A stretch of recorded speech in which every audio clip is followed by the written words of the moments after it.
Market consigners, we're so glad you've tuned in to this short video to learn more about pricing, condition, and brands of clothes. So I'm sitting here with Beth tonight, and we're going to have a brief discussion about some of those things. So the first thing we're going to talk about is condition of clothes that you can sell at the Kids Market sales. Okay, so obviously no holes, no stains, no major damage to the clothing. We do accept, it's a consignment sale, so there's used clothing. But no heavy wear. Jeans, no heavy wear. Jeans can't be whited out in the knees.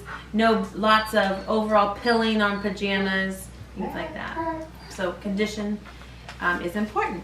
So when you are pricing your items for our sale, obviously condition's probably one of the top things you want to consider when you're setting a price point. Name brand is another thing. If something is a high-end name brand versus a store brand, that's going to play into how you price your items. Mm-hmm. What the retail price was can also be a factor. And the style, is it up to date? Is it something that's within the last couple years, or is it out of style? It's something I wore in the 80s to 3rd grade. Don't bring it to the sale. Yeah. All right, well, let's look at a couple things as examples. So do you want to go ahead and show us the shirts here? Sure. As you're getting your clothing ready for the sale, you want to present it well. You want people to be able to see what they're buying, see the condition.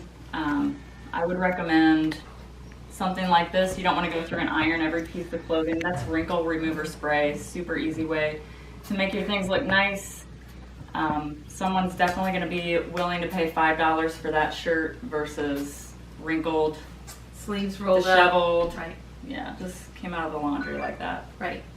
Remember, if you're attracted to the item, someone else will be attracted to the item, and your items will move during the sale.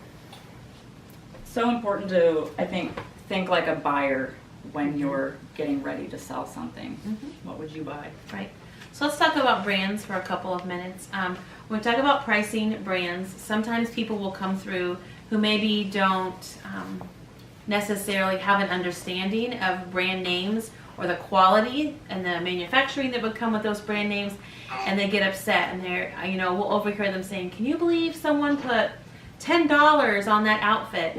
Well, sometimes brand name is just a brand name, but sometimes, most of the time, it has to do with the quality and the manufacturing of the item. I'm willing to spend $10 on maybe a t-shirt and a sweatshirt set if it's something from a brand that I know that's going to last. I have 4 boys in a row. So I'm willing to spend $10 on that because I can pass that down to all the boys. So something like that might take into consideration. Carter's brand would be something that's really popular, but we all know lasts a long time. Mm-hmm. Levi's jeans, things like that, Old Navy, Oshkosh, those regular kids brands are going to last a lot longer, and you probably could price them a little bit differently than you could something like Granimals we had discussed, something that maybe on a sale rack at the store you paid $2.50 for. You're not going to be able to put $2 on it and get that full price. This is Circo, which is Target's store brand. Mm-hmm. Cute clothes, super cute clothes, but eventually you'll start to see pilling. They usually sell for $5 or $6, I think, something like this. Yeah. Full price. Right. And there's sales all the time at Target. So, but then I would easily spend $5 on this same looking t-shirt if it was a different brand. For example, in the girls brand, Bowden, they would have this, or maybe a Lanzin or an LOB.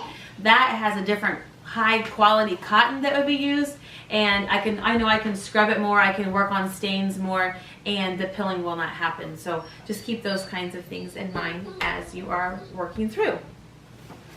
Next thing we could talk about is winter coats. That's this sale, a fall sale is a good sale for you to bring your winter coats to. We don't take them at the spring sale. What would you like to talk about coats, Beth? Coats, you want them to be clean, good condition. Working zippers. Working zippers are important. Mm-hmm. No tears, no holes.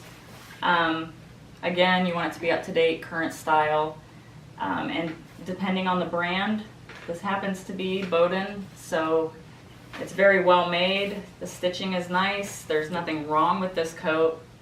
what would you say a coat like this could go for? I would say easily $20 to $25 for this coat. It's something that will last several kids. It's something you could pass on to someone else, or you could bring back next year and resell at Kids Market because it's a high quality item that's going to last a long time. If you have a coat that maybe is an off-brand coat, but still is quality made, you feel like, that's fine. You can price it higher. But if you know it's a coat that you're already starting to see a little bit of wear on, or you know it's been through 2 kids, just be mindful of that if you put $25 on it, it will probably still be there when you come to pick up your items Saturday night. Price your things, like Beth said, that's something that you would want to buy that would draw your attention to it. And I know that we all get attached to our items and we think they're invaluable. And I would pay, I would pay $35 for that. No, you wouldn't, because you're the person at the sale looking through going, $35 for that, So think about your budget, think about what other moms' budgets would be for the sale and how you're a shopper.